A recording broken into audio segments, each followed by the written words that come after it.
I'm Susan Watkins. I'm Professor and Director of the Centre for Culture and the Arts at Leeds Beckett University. We organise these talks in partnership with Leeds City Council and with the publisher, Palgrave Macmillan. And over the past 2 years, we've been inviting you in to hear about our research and join in a conversation with us about it. So we do plan to be back next academic year, so look out for information soon. And if you've got any ideas for these talks for next year, please do let us know. So you should receive a feedback questionnaire via email very soon after each talk. So feel free to use this last one to comment not just on today's talk, but on the series as a whole. Or have a word with me after the talk, one-to-one, that's fine also. So today, I'm really pleased to introduce Dr. Henry Irving. Henry is Senior Lecturer in Public History in the School of Cultural Studies and Humanities at Leeds Beckett University. His research focuses on the history of communication and the relationship between state and society in mid-20th century Britain. His most recent work has been on a project titled The Publishing and Communication History of the Ministry of Information, 1939 to 1945, which is funded by the Arts and Humanities Research Council. This project explores the organisation that was set up by the British government to communicate news about the Second World War to the population. So Henry will be leading our conversation today on the topic of measuring morale in Second World War Leeds. So let's give him a welcome.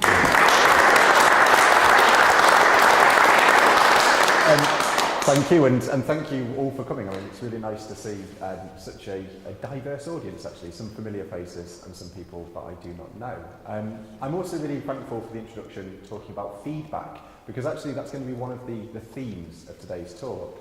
Really, this is about how feedback was understood during the Second World War, the mechanisms that were put in place to try to understand public opinion, and the actions that were taken as a result. So I will refer back to that email that you should be getting later today as we go through. So as Susan said, my name is Henry Irving. I'm a Senior Lecturer in Public History, and my research is really centred on the Second World War. And this talk is going to try to understand or explain how civilian morale was understood at the time, and also the mechanisms that were used to try to measure it. And my aim really is to show how activities that took place here in Leeds related to a much wider attempt to try to monitor and shift public opinion in Britain during the war. I'm going to start with quite a broad introduction to the Second World War, just in case anybody is coming in really from quite a low sort of base of knowledge, and then I'm going to look at the concept of morale in a bit more detail. I should also just put in a quick caveat.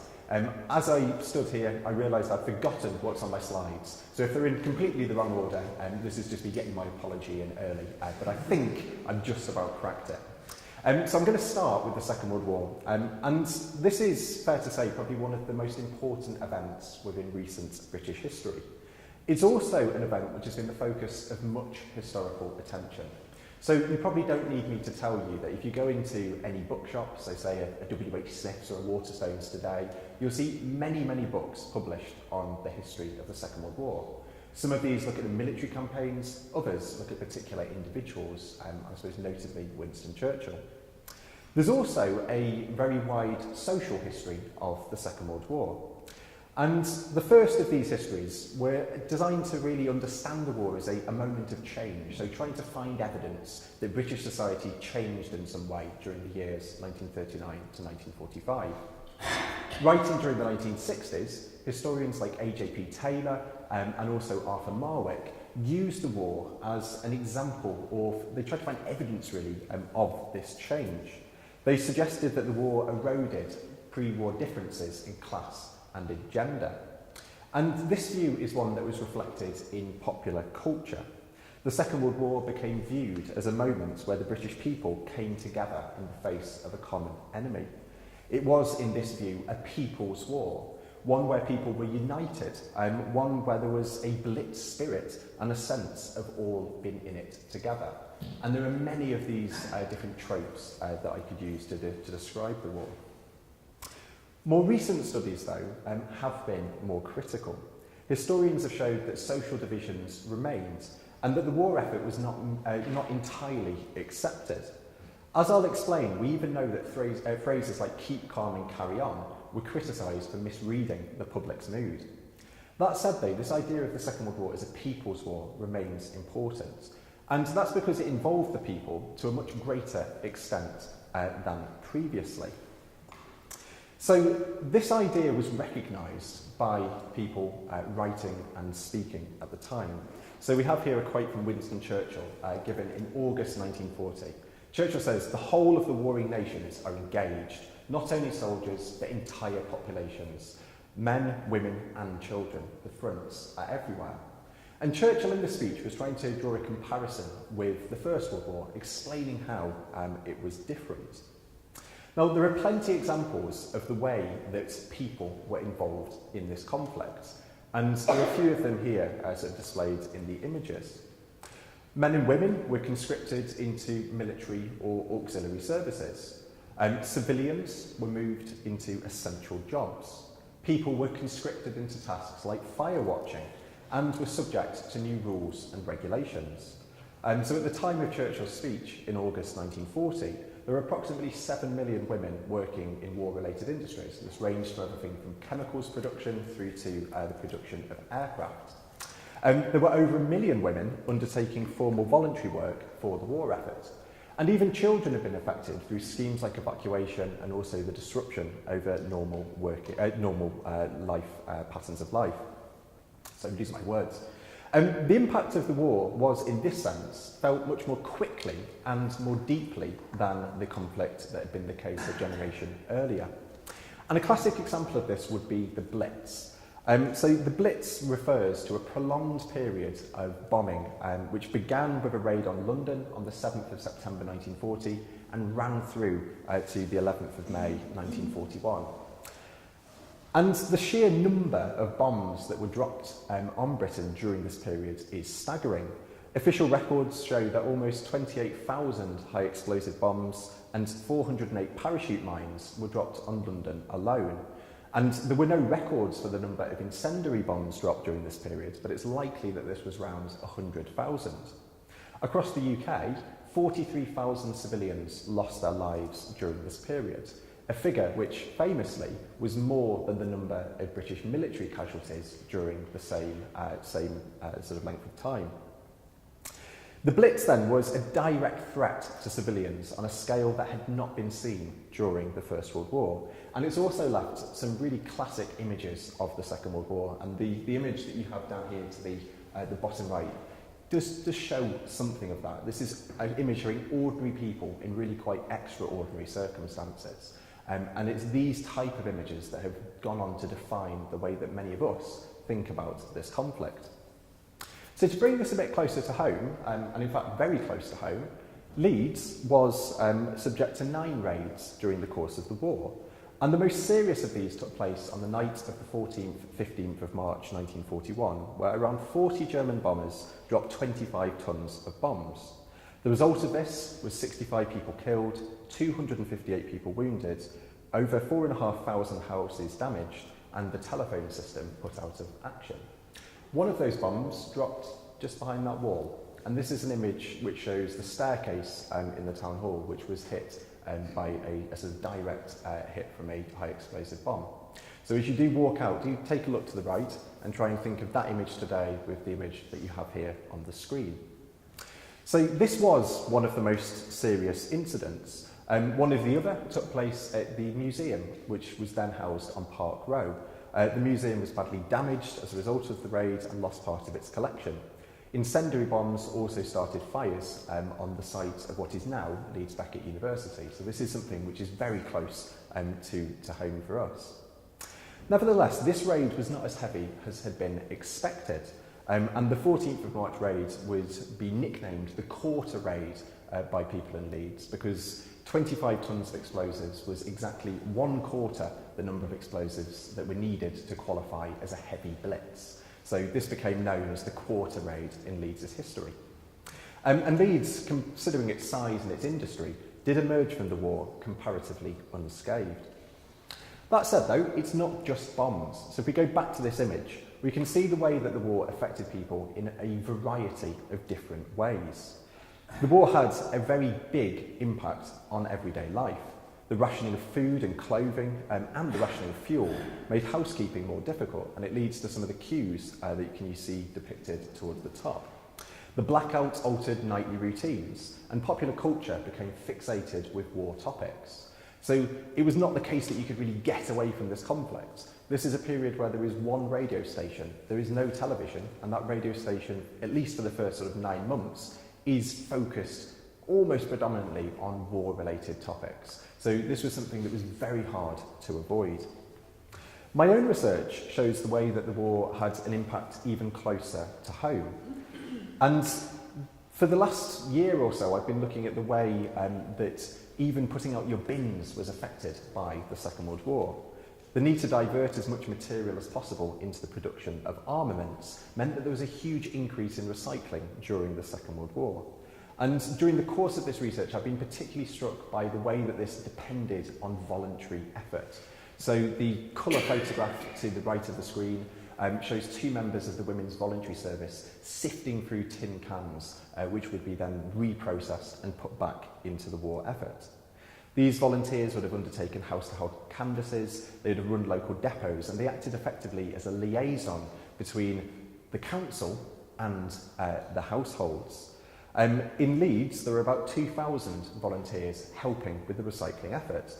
These were under the command of a Miss Edith Oakes, and they were responsible for the collection of paper. In other cities, notably Liverpool and Birmingham, such volunteers actually took charge of the entire waste collection service. So these type of everyday actions were also highly affected by the war. And it's this reliance on the people that made civilian morale so important. And to expand this point, I need to turn our attention to the concept of morale itself. So the first thing I should say about morale is that it's actually really, really hard to define. The official history of the Home Front, which was published in 1950, noted that it cannot easily be classified.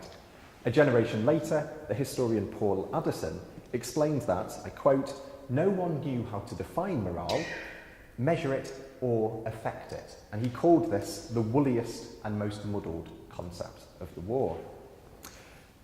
This may have been the case, but those who were responsible for civilian morale nevertheless believed that it would affect the outcome of the conflict.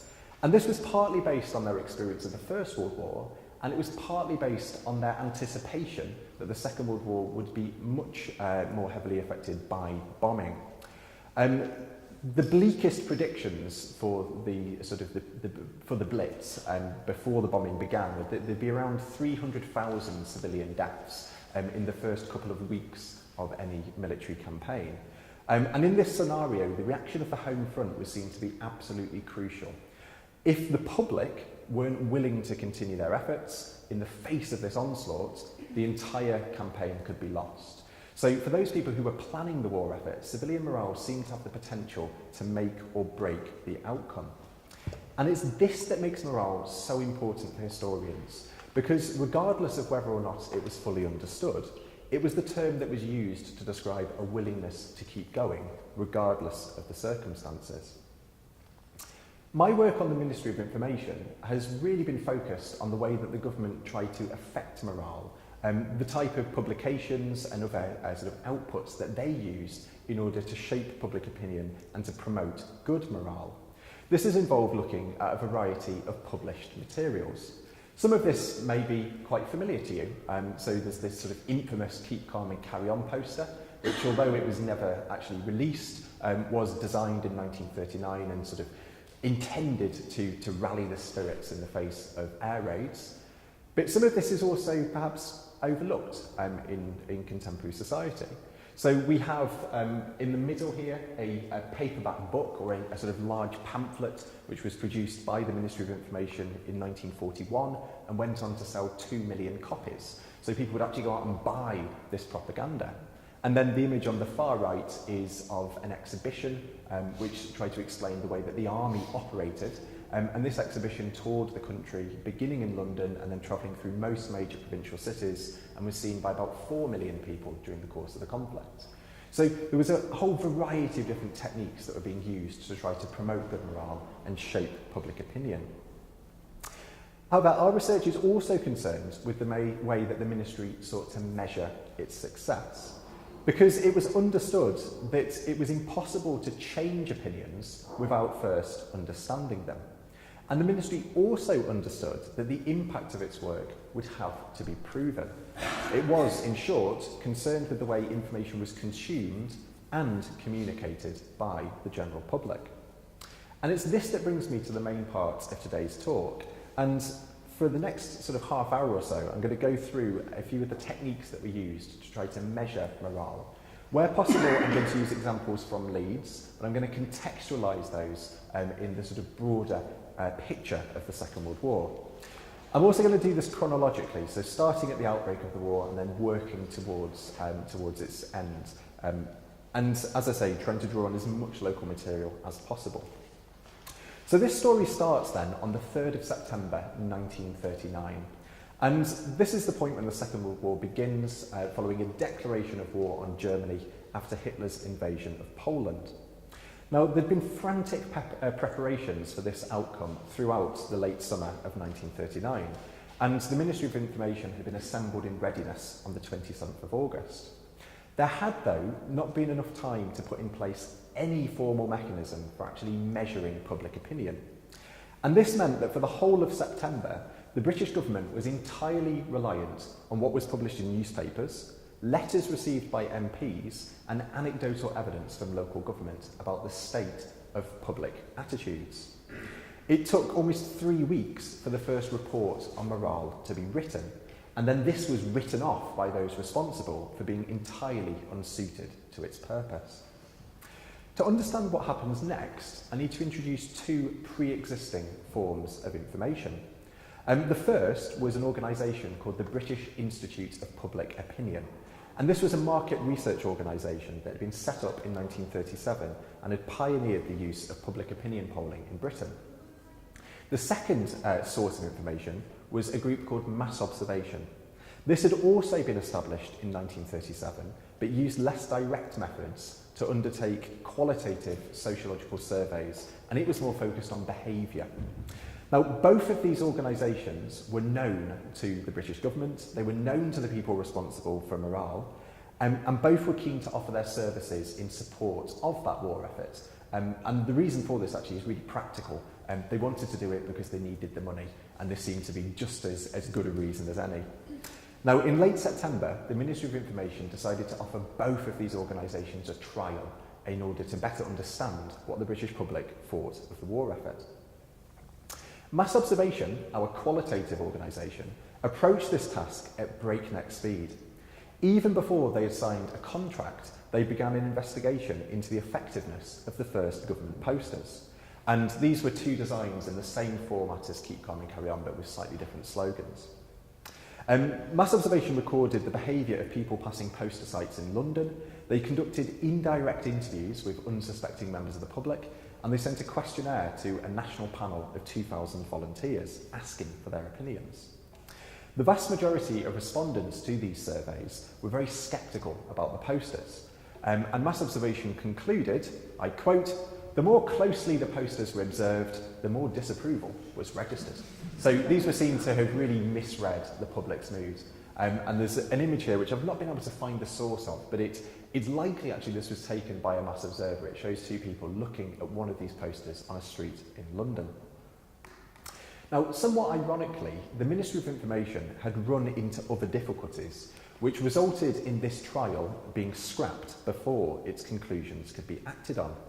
And the trial with the British Institute of Public Opinion, the quantitative organisation, never took place. Ambitious plans to create a network of local committees were also scrapped at this point in an attempt to cut costs, and the Ministry of Information itself only just escaped closure in 1939. The organisation that emerged from this period of turmoil knew that it had to work more effectively, but it also knew that it had to better understand public opinion. And this explains why, from November 39 onwards, the ministry gradually built up its own Home Intelligence Department. This process was overseen by a BBC producer called Mary Adams, and it had the ultimate aim of creating a mechanism that would deliver, I quote, "a continuous flow of reliable information that could be used, in Adams's words, as a barometer of public opinion. So Mary Adams believed that the best way to do this was to integrate mass observation wholeheartedly into the ministry. And to prove this was possible, she came to Leeds. She commissioned a mass observation report on a by-election that took place in North East Leeds in February 1940. And she also commissioned a series of surveys on the public's attitudes to Russia. Both of these reports were well received, and in April 1940, the Treasury gave her permission to employ mass observation on a temporary 3-month contract. This led to 10 observers being hired by the government to undertake a continuous survey of rumour, morale and reactions to government publicity. On the 10th of May, which I believe is, I can't do the maths, but it is today, on the 10th of May, however many years ago, Nazi forces invaded France, and it was decided that these findings should be written into a daily report, alongside summaries from the ministry's regional information officers. And the first of these reports was completed a week later, on the 18th of May 1940. So coming back to Leeds, Leeds was the administrative centre of what the ministry called its north-eastern region. And this is effectively Yorkshire, I'm sorry Tosh, minus Teesside. So Leeds is at the heart of this administrative region. And the regional information officer here was a man called Reginald Bacon. Bacon had been the assistant editor of the Yorkshire Post before the war, and he went on to become a government press officer after it. Now, while most of the ministry's offices were in city centres, the Leeds Regional Information Office was based in, Roundhay, in a rather substantial leafy villa called The Close at 7 Weatherby Road. I'm really trying to find out why this is the case. I've actually written to the occupants of the house, but haven't heard anything from them. So if anyone lives in Roundhay and knows the occupants of this house, please do knock on the door and find out.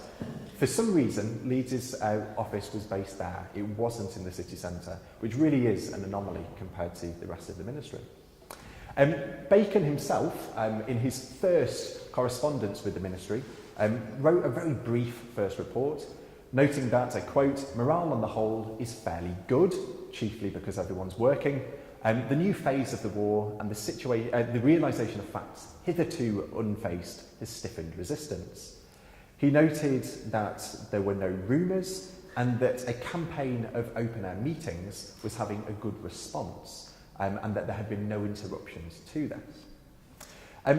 His thoughts were somewhat more optimistic than the overall tone of the Home Intelligence Report for the 18th of May, which noted that, I quote, "People are by no means prepared for the shock that awaits them." And I think this disparity is actually a really good example of the regional information officers tending to be much more optimistic, and mass observation and home intelligence tending to be a little bit more pessimistic about public attitudes. The report that Bacon wrote is also really interesting for the way that it combines its thoughts on morale with much more practical, almost prosaic reports about rumour and about what the ministry was actually doing on the ground in Leeds. Similar reports were compiled 6 days a week from the 18th of May to the 27th of September 1940. And taken as a whole, these reports provide a unique window into public opinion during the Battle of France, the evacuation from Dunkirk, and the Battle of Britain. They testify to a distinctive atmosphere as the war accelerated. On the one hand, there's calmness and stoicism. So the Leeds report from the 3rd of June noted, I quote, "People seem to be waiting without panic for Hitler's next steps." 4 days later, the city's first air raid warning was, I quote, "taken very calmly." But on the other hand, the reports record a feeling that the war was being mishandled or mismanaged. There was, it was claimed, a lack of vigour even after Churchill had replaced Chamberlain. And these criticisms focused on two main issues. The first related to industry and to people's work experience. Reports from the Ministry of Labour showed that absenteeism was very low and that many people were voluntarily moving into war production. But a temporary ban on holidays was seen to be self-defeating and unnecessary, forcing fatigued workers into 7-day weeks, whilst others continued with peacetime work.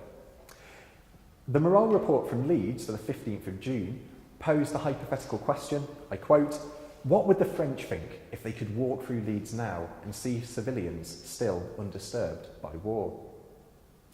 The second major issue in these reports was the defence of Britain. And the formation of the local Defence Volunteer Force, the LDV, which was later renamed the Home Guard, this was welcomed in Leeds, but there was much criticism of the way that it was managed. On the 11th of June, Bacon spoke of disgust at the piecemeal way it was being armed. A week later, on the 19th, he reported, and he actually quoted from a soldier who had returned from Dunkirk, I quote, "There'll be a real mutiny among the lads if they think their own folk aren't being protected." A day later, following the first air raid on the region, it was reported, I quote, "Men in all walks of life express criticism of those in high places. The public," Bacon reported, "is eager to help, but do not find the same spirit of urgency in authority." Such conclusions were not without controversy. Mass observation was looked upon with suspicion by many within government, and there were repeated accusations that it was just too pessimistic. Mary Adams had sought to offset this criticism by cross-referencing its findings with her own quantitative findings, and she had set up another body called the Wartime Social Survey in order to undertake doorstep opinion polls. It was, though, somewhat ironic when this second body became the focus of a real controversy in the summer of 1940, because its existence had been kept secret. And when news leaked about the organisation, there were accusations that it was a British Gestapo. Unhappy about the way that censorship was being handled, the Wartime Social Survey gave the newspaper industry the perfect opportunity to attack the Minister of Information in a bid to force his resignation. And this affair, which became known as the Snoopers affair, lasted the best part of a fortnight. Throughout this, Home Intelligence wasn't publicly identified, but the Regional Information Officer for Leeds, Reginald Bacon, stumbled into the controversy on the 8th of August when he sent a strongly worded newsletter to his local information committee. This referred, I quote, to ill-informed mutterings about spying and questioned, I quote, the motives which prompt organs of the press to prejudice the work of the ministry. Now, his letter was actually leaked to this very same press, and it led to a huge controversy both in newspapers, and then there were also questions raised in Parliament. His outburst also drew attention to the content of these local letters, which were seemingly quite innocuous. Bacon was accused of leaking classified information. There were calls for his resignation, and it really did blow up into quite a controversy in August of 1940. It should be said, though, Bacon would remain in post until the end of the war, so he's quite a sort of a stable character throughout all of these reports. This Snoopers affair, though, the controversy, coincided with another internal review of the ministry's functions. And the amount of bad press that the ministry was getting at this time helps us to explain why Mary Adams was forced to accept a 40% cut of her budget, an agreement that findings should not be circulated beyond the ministry, a reorientation of the Wartime Social Survey towards more traditional market research, and the replacement of the daily morale reports with a weekly summary. This was a drastic scaling back of home intelligence, but it also set in motion a much wider gathering of information. And this wider gathering of information is all a result of the content of these weekly summaries. These were very different from their predecessors, the role played by mass observation being diminished and other sources of information coming to the fore. These sources of information included press summaries, reports from official speakers, information gathered from postal censorship, reports submitted by chief constables. There were reports from the BBC, there were submissions from the Women's Voluntary Service, there were submissions from the Citizens Advice Bureau, there were submissions from the Granada cinema chain, and there were even reports from W.H. Smith's. And just to illustrate this, here is an image from, I think, 1942, showing the W.H. Smith's branch in Leeds, which is on Commercial Street, just underneath the Leeds Library. And the reason why I'm going to keep focusing on Smith's is because it was responsible for measuring rumour. So newsagents across the country were given the task of recording any stories that they heard in their bookshops. And these reports would then be submitted to the ministry that would collate them and work out how information was spreading around the country, who was passing rumours to who, and what order this was kind of all coming together in. Now, I'm going to refer to a few Leeds examples in a moment, but just to kind of broaden this out, the most important trends which were sort of referred to in these reports from October 1940 through to the earlier part of 1941, the reports all talk about the rhythm of daily life during the Blitz. So, for example, the report from the 7th to the 14th of October explained that air raids were, I quote, beginning to be accepted as part of an unpleasant routine.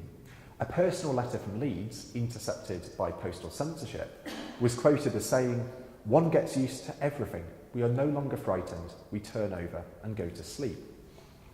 The second trend that emerges from the reports during this period was a grumbling about shortages.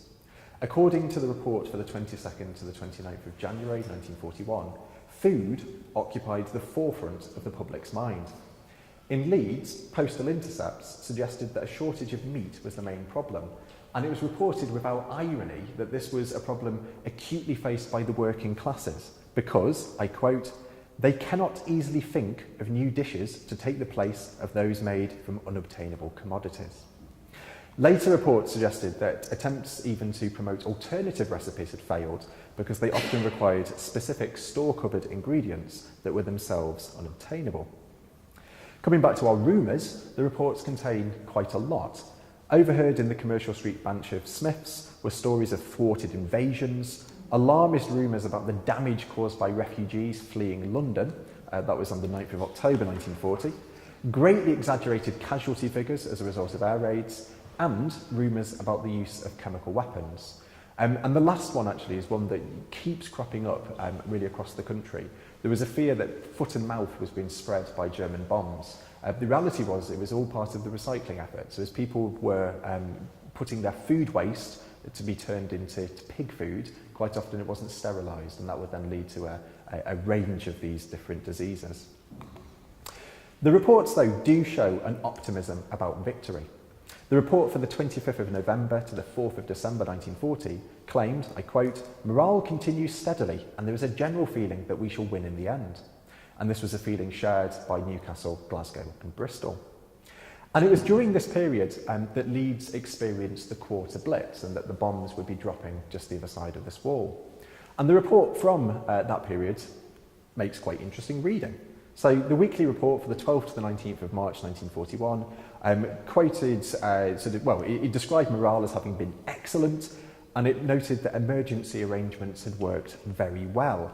Apart from this notice about looting, the local information committee had had to do very little in terms of making information known.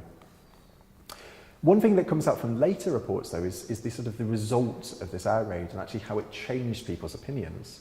According to Bacon, it led to a demand for reprisal raids against German cities. And on a couple of occasions, he refers to these as people wanting reprisals on, I quote, "the heaviest scale." So these reports give quite an interesting insight into daily life during the Blitz. Throughout this period, though, Mary Adams at Home Intelligence had attempted to reverse the cuts to her funding that had been made in October 1940. And she had wanted to expand upon these reports in a number of different ways. In April 1941, she was finally forced from her position after unsuccessfully attempting to transfer Home Intelligence out of the Ministry of Information. Her deputy and former friend, a man called Dr. Stephen Taylor, took her job. And this was a really unhappy period for Home Intelligence. It saw a mass resignation and a further threat to the department's existence. By contrast, the 3¼ years from April 1941 through to December 1944 were a period of comparable stability. And it was under Taylor that Home Intelligence was gradually refined, and it was eventually expanded. Taylor's overarching aim was to increase the accuracy of its findings, and this led to a very distinctive shift in method. In October 1941, the contract with Mass Observation was finally cancelled, and Home Intelligence set about building its own network of volunteer observers. In each region, a specific intelligence officer was appointed in order to manage this process, and they were responsible for appointing their own panels of informants. Somewhere between 2,500 and 4,000 members of the public came forward to offer their services during this period. Although some of these members, many of the volunteers, were members of local information committees, so they were already sort of involved in these local efforts, the only stipulations on them coming forward were, I quote, that they be reasonably level-headed, capable of putting pen to paper, and this is an important one, have no bees in their bonnet. Now, unfortunately for us, there are very few records that show how this system worked. Most of the submissions were eventually destroyed, and apart from 2 specimens in the National Archives, the only sources that we've been able to find to actually kind of give a sense of the system come from Manchester. So you have to excuse me now whilst I just digress to the other side of the Pennines. Because these sources do give a really important insight into the way that this system operated. They show that volunteers were asked to report on a staggered cycle.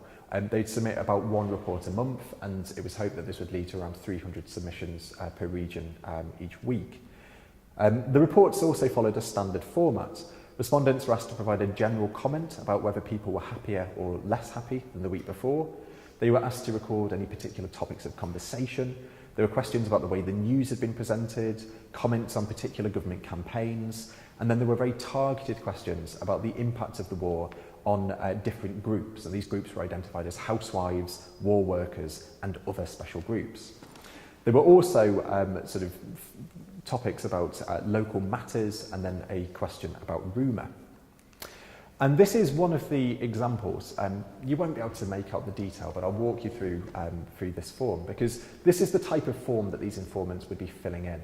So they have these different boxes that they can provide answers to. This is a 1942 survey from August, completed by a Mr. Wrigley, who was a librarian from a North Manchester suburb. And Wrigley talks about a number of different things in this response. He mentions that people were happier because the weather had improved compared to the week before. He says that people have been relieved by an instruction that it's no longer necessary to carry gas masks. But there was a big question about a fire watching order that had just been passed, asking more women to come forward to undertake fire watching duties. These type of submissions are quite typical, and they give another insight into the way that the Second World War was experienced at a very micro level.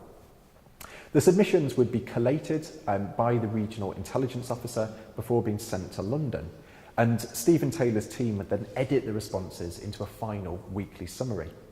The final report for the week that Wrigley was writing in actually shows that other members of this volunteer panel had also raised questions about the fire watching order. This seemed to be a big issue in August 1942. Now, Taylor maintained that these type of submissions were more scientific and more accurate than had been the case under mass observation.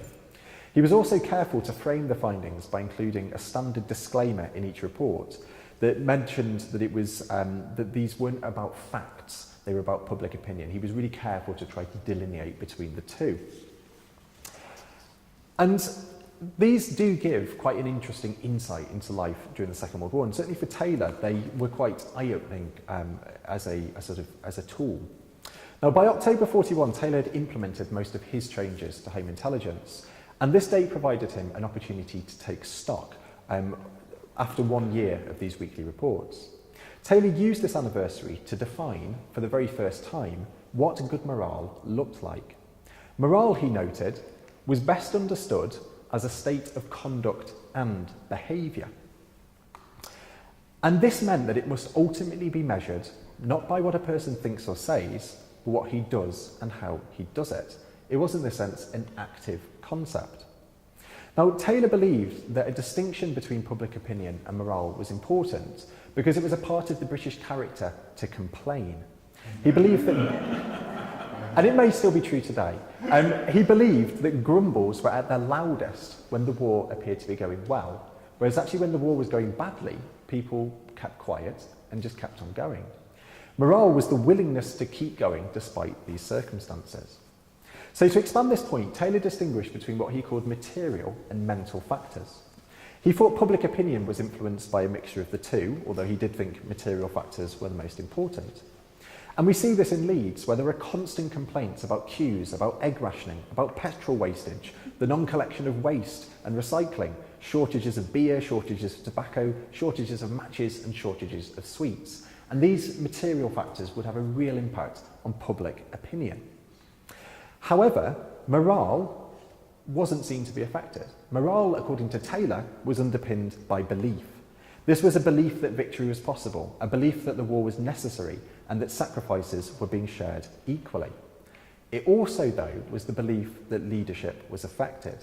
And Taylor thought that this category was the one that was the most problematic. And we do see this again in reports from Leeds. Time and time again, authorities are sort of talked about as being inefficient or being muddled.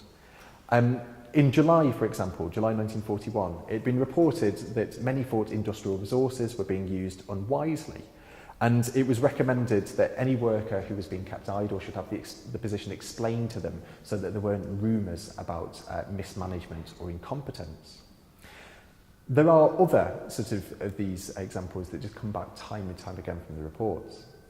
Taylor nevertheless maintained that there was no evidence to suggest that it was possible to defeat the British people by any means other than extermination. Their morale, he thought, was unlikely to be broken. Now, the ideas that he put forward in October 1941 were borne out by experience as the Second World War moved slowly towards its end. Now, there are no surviving sources from the Regional Information Office in Leeds, so it's really hard to say exactly what life was like on the ground during this period. But I do have a few examples I'd like to end with that just give a flavour, and these are examples which have been collated by Taylor, so they've been interpreted sort of 3 times. There's the interpretation from the volunteer, the interpretation from the regional office, and then Taylor's interpretation at the end. So on the 1st of October 1942, a year after Taylor sort of attempted to define morale, it was noted that there had been, I quote, there had not been any substantive change in public feeling as a whole. So while people were still looking forward, the report showed that there was little faith in the organisation within factories and a growing resentment towards overtime. There were also fears that stricter rationing would lead to difficulties during the coming winter. The summary from Leeds from the 5th to the 12th of January 1943 noted a growing belief that efforts were beginning to slack as the war seemed to be coming towards its final stages. And this shows how sort of mental factors could also be interpreted quite gloomily. Interestingly, given the point about material concerns, this report also noted that widespread complaints about a shortage of ever-ready number 8 batteries were having a big impact on morale. And these were the batteries used in torches during the blackout. So a shortage of battery torches meant that it was impossible to go out on an evening. So we can begin to see how these material factors would have a big impact on people's experience. A monthly roundup at the beginning of 1944 recorded further complaints about industry and poor management. And I quote, "In Leeds, there is some complaint that workers must put in a full shift whether there is work to fill the time or not." And this is a really similar complaint to the one that was first heard in 1940 and then repeated again in 41, 42 and 43. And to give you one final example, the report from the 19th to the 27th of December 1944 recorded numerous complaints about unfairness at Christmas. There was apparently, I quote, "widespread and bitter complaint about the price, poor quality and scarcity of toys and gifts, and much grumbling over unequal food distribution." This was made worse by news of a German counter-offensive and a suspicion that the news was being manipulated. Leeds was just one region where it was thought, I quote, "the war has been reported through rose-coloured spectacles." And this was the final report from Leeds. Home Intelligence was wound up on the 31st of December 1944, so that's our last insight into public opinion during this period. So I really want to end by saying a few words about why I think these stories are so important. And the first reason I think this is an academic one. So regardless of its biases and regardless of the patchy nature of the sources that remain, the work of Home Intelligence shows the issues that were believed to be important to the British public during one of the most tumultuous events in recent history. And it's important that we, in the 21st century, remember that the war was not accepted uncritically and that a shortage of batteries could have as significant an impact on morale as an enemy air raid. These reports are also valuable, and perhaps even all the more valuable, because they provide an insight into views of varied, if not entirely representative, groups of people. Individuals like Mr. Wrigley, the librarian, shouldn't be overlooked in our understanding of the Second World War. This isn't all just about Churchill. Nor should the local structures be overlooked that provided a connection, in some ways one of the only connections, between an often distant war and civilian everyday life. And all of this is linked into a much more personal point about the importance of recording everyday experience for future generations. And I think that this is no less important today. The concept of civilian morale may be quite removed from our lives, but we too are living through a period of time that is likely to be of interest to future historians. And there are ways that this can be recorded.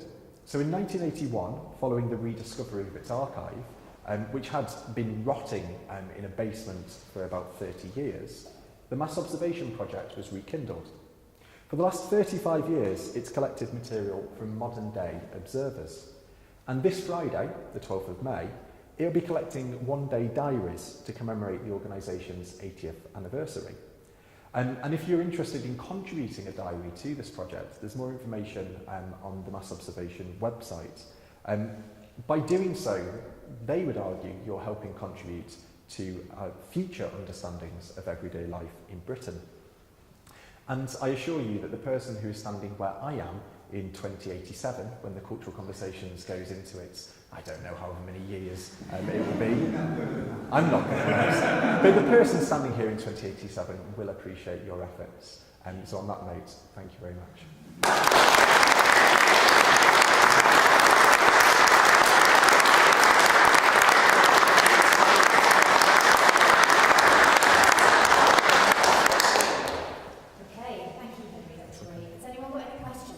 As long as they're not about maths. You don't mention how to a significant extent public opinion was manipulated by lies. For example, that scrap iron was needed because it all ended in the Thames, I understand, and that funds to build the Spitfires were needed because we didn't need capital finance in that sense. And also, I mean, the very purpose of the wars were misrepresented in many ways. We were never told, as I understand it, that we were actually, one hopes, fighting to defend the Jews from extermination, and also that Hitler was a fascist. And as I understand it, or incorrectly, the word fascism was never mentioned in the war. We fought in the Hun and this sort of thing. I think a couple of really important points actually about the complexity of I suppose the complexity of that communication process. So the first one about fascism.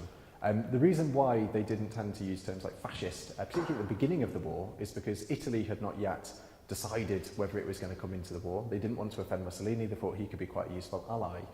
So there was a lot of talk about German barbarity and the Nazis, but not necessarily about fascism.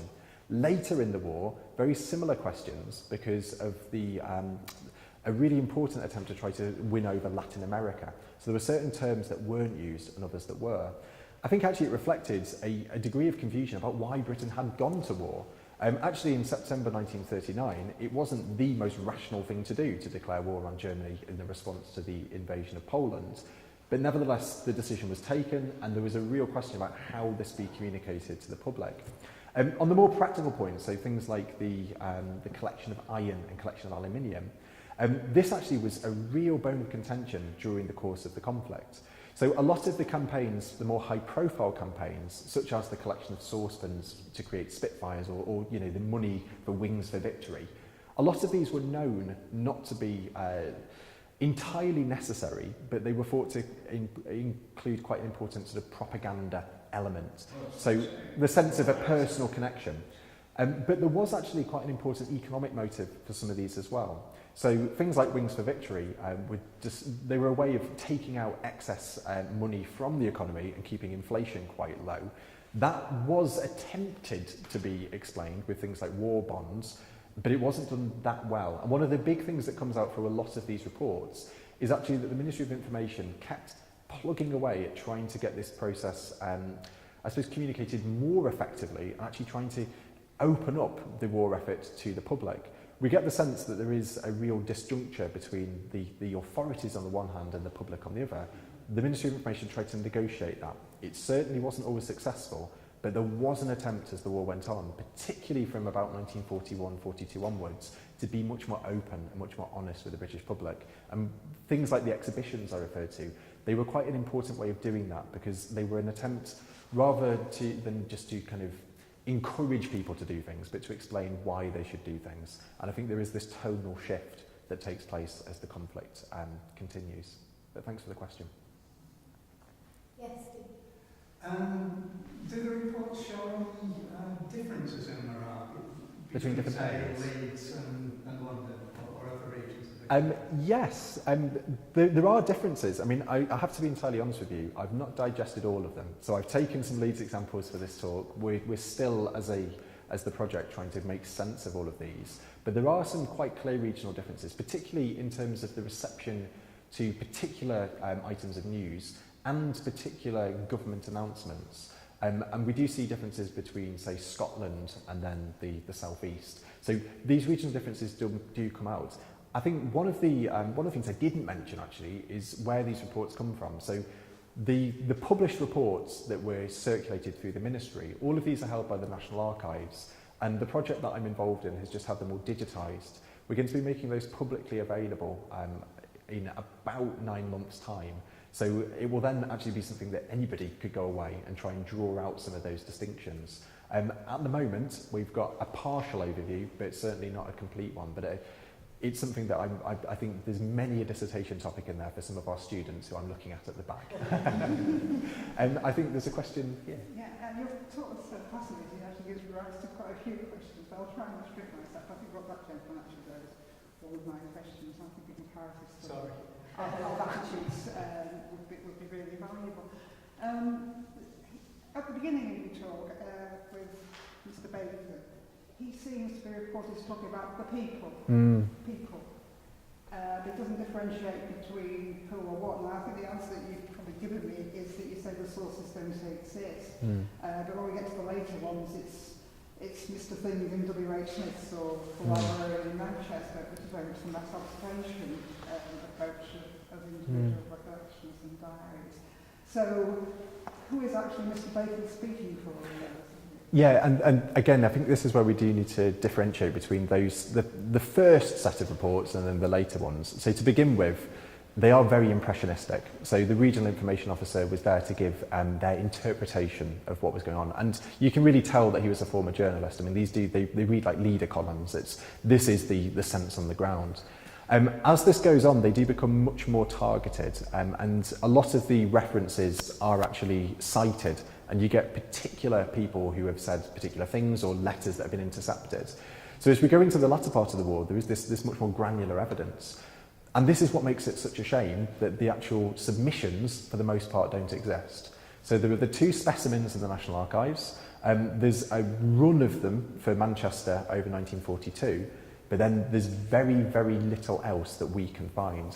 Now, this is material that a lot of it would have been disposed of at the time, but some of it is likely to remain. It's probably archived wrongly in local libraries. It could be held by the type of people involved. So Mr. Bacon's successors. It could be in an attic somewhere.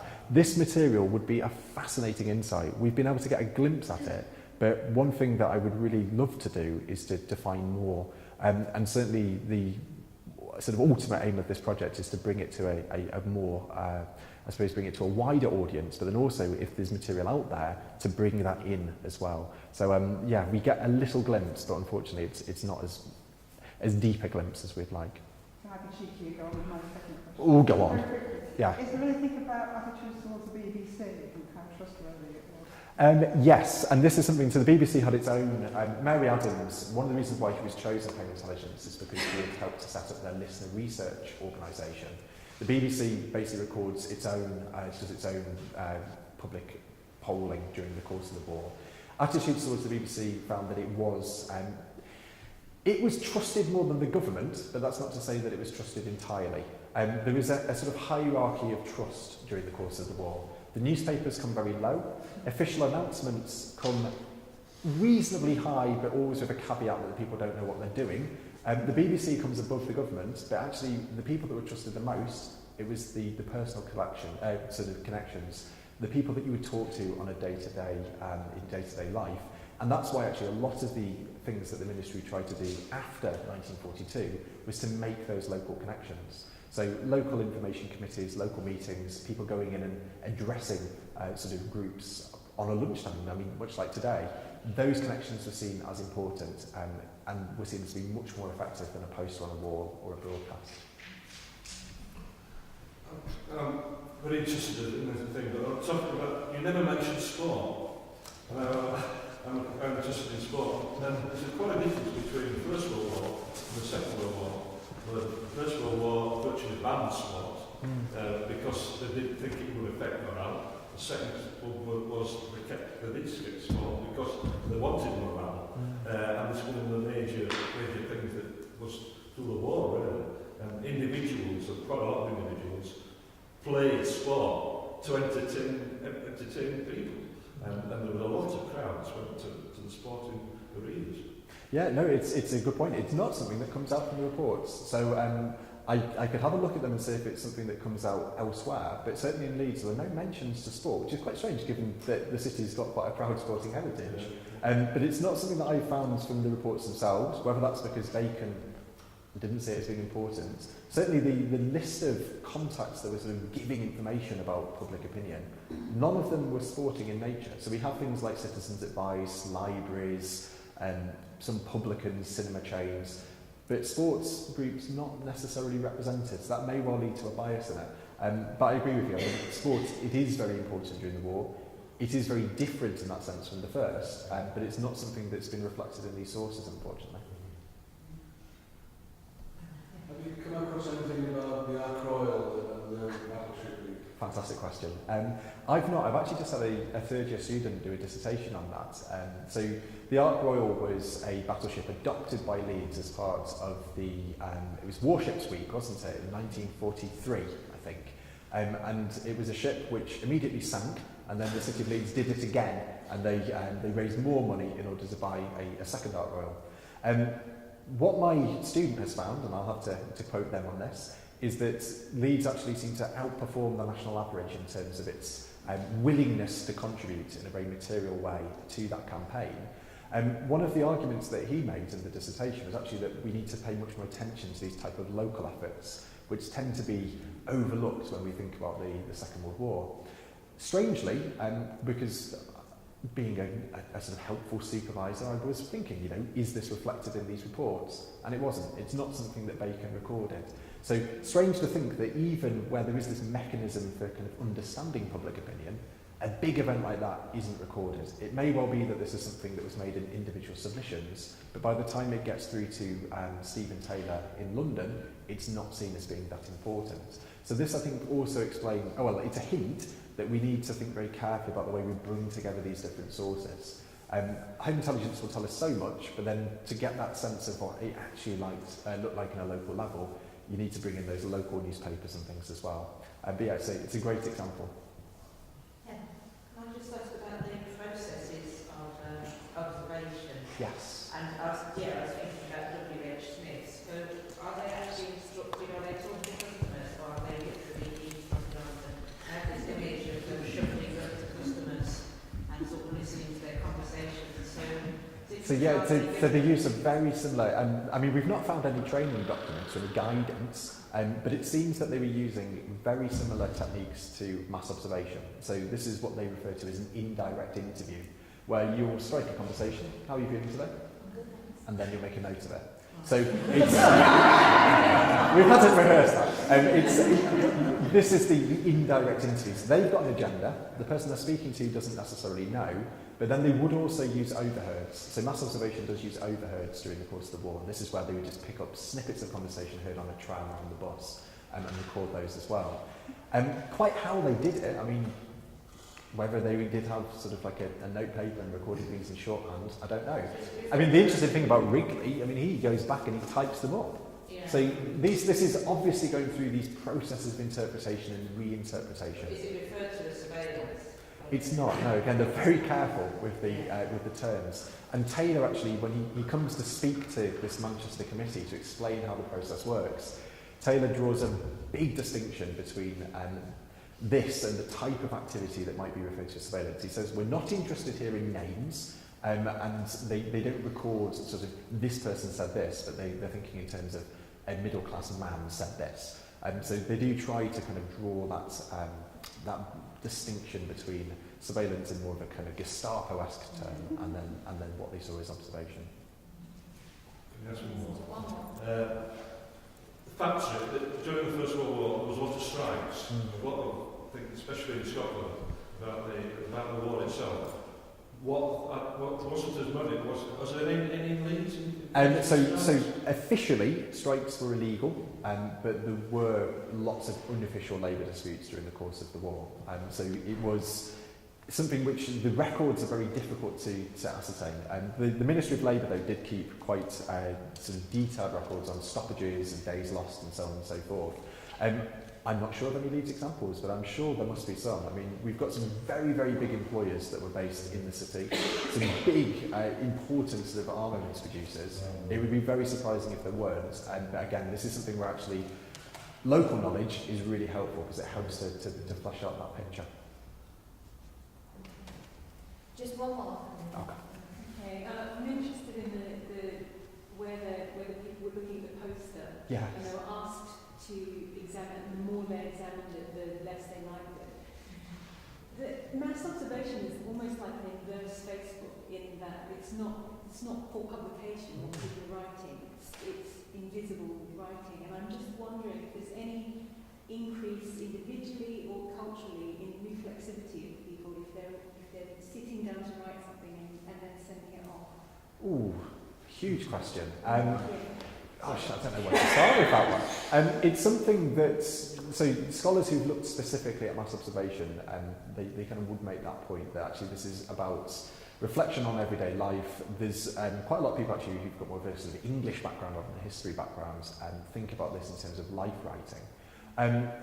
It's hard to say though, because it's hard to benchmark it, isn't it? Because how do you measure reflection where there's not that process? Certainly, I think we get the sense that it did give people a voice, people who maybe wouldn't necessarily have had that voice otherwise. It's interesting to think about the type of people that would come forward to volunteer. So mass observation was always disproportionately more middle class, it was disproportionately more female than the population at large. And the same seems to be true, although they didn't do as rigorous an analysis as home intelligence. So because of the nature of civilian society during the Second World War, we are talking here about people who are a bit older, probably more female than males, and also actually in the case of home intelligence, they did tend to be people who were already quite involved in the war effort. So these are people who maybe already would keep diaries, so maybe it's not helping them to be more reflexive, but it did give them a sense that their voice was being listened to.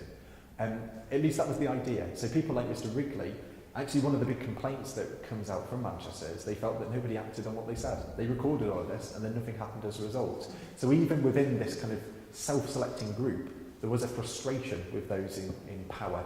And I think that's probably for me what comes out most obviously. Regardless of the reflection, what people tend to conclude on is that actually they're not being listened to as much as they'd like. Thank you. Thank you very much, everybody. Thank you for coming in. If you'd like to speak to Henry or to me about the direction of talks next year, we'll be here for a while.